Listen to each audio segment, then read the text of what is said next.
Now, allow me to invite a couple of guests to discuss it a little bit. So, Tim Anderson, director of the Center for Counter-Hegemonic Studies, is joining me from Sydney. Also with us will be Masood Shajara, chairman of the Islamic Human Rights Commission in London. Good to see you, gentlemen.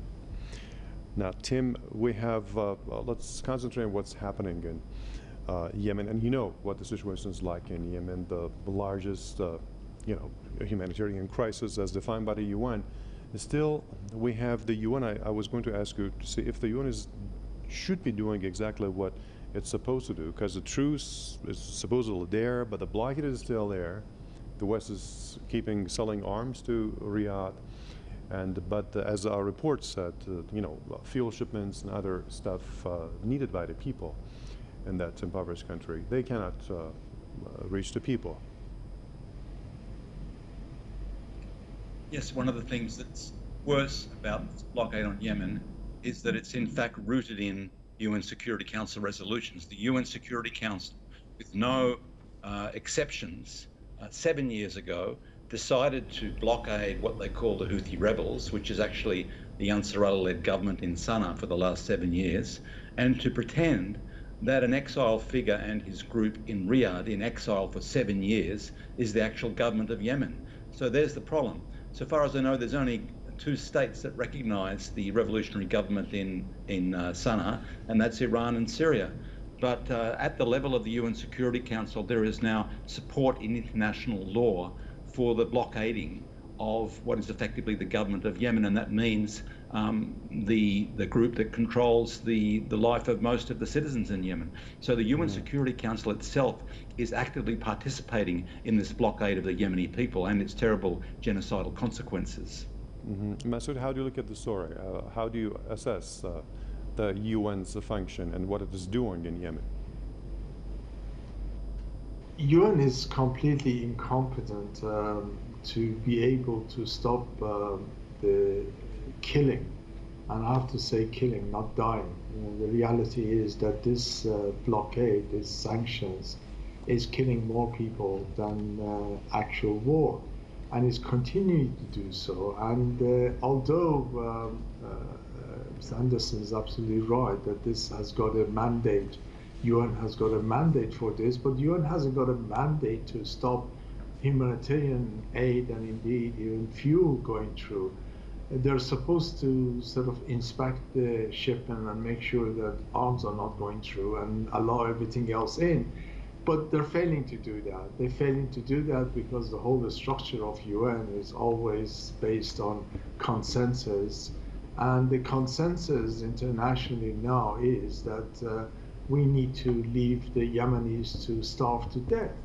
And I'm sorry I'm being so blunt about this, but this is what the reality is. Report after report of even UN itself highlights that the matter is getting worse.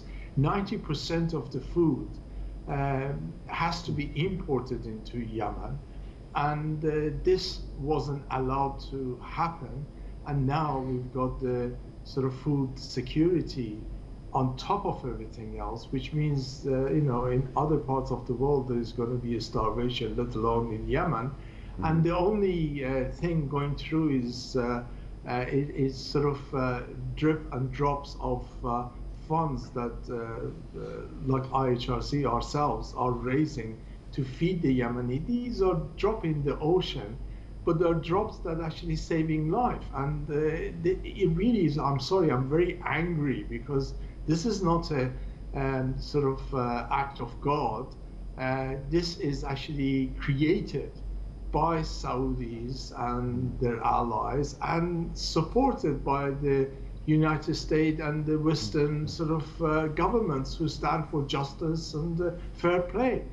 I mean, justice and fair play and looking after the most needy, my foot, they are instrumental in killing ordinary, innocent people, including many children. This has to stop. And in meantime, I think is left to ordinary people around the world to make sure that those drip and drops of resources are getting through and to save lives. But this is not the solution. Yep. Okay, Tim, as Masood says rightly, that has to stop. But when international organizations like the United Nations cannot do anything in practice to, kind of alleviate the situation and ease the sufferings of the Yemenis, who can do what? Well, there's widespread acknowledgement that this blockade is a terrible thing that's impacting on the Yemeni people. There is a recognition that the Saudis are failing in their attempt to crush the revolutionary government that controls most of the territory with Yemeni people. But there is a blockade rooted in the UN Security Council. The matter has to go back to the UN Security Council, so at least some independent voices can say this is wrong and the UN Security Council should help to remove the blockade. At the moment, the UN Security Council is part of the blockade. Where are those independent states who we normally rely on to at least express an independent voice to raise this matter at the UN Security Council? There are very few of them, and I think the demand has to be made to the Security Council, stop being part of this blockade, try and be part of dismantling this blockade. Masood, when is the end of the war going to arrive? Because this has been for 7-8 years now, and Saudis and their partners have not been able to bring the Yemenis to their knees. They've even got stronger and stronger. So are they not going to end this? Well, it's clear that they have to. It's clear that they're not winning. It's clear that this is a waste of resources, and the catastrophe is continuous. Yes, we have to actually change the UN resolution, but I think what we are seeing is the struggle, the resistance of Yemenis against the Saudi and his allies is actually becoming fruitful. It's the whole world knows that they're not winning, they're losing, and there has to be recognition of that and a resolution. And I think a resolution will come more because of the victory of the resistance in Yemen rather than sort of talks in the UN. But we have to put all the pressure. I mean, the fact of the matter is every minute, every day, more innocent lives are being lost, and the sort of the humanity seem to be completely on holiday and don't care. This has been going on for far too long, and I think we need to, all of us with concern for justice and with concern for lives in Yemen and everywhere else, need to increase our voice and pressure. Okay, I appreciate your insight and contribution. Tim Anderson in Sydney, Masood Shajari in London. Thank you for watching this episode of the News Review on Press TV.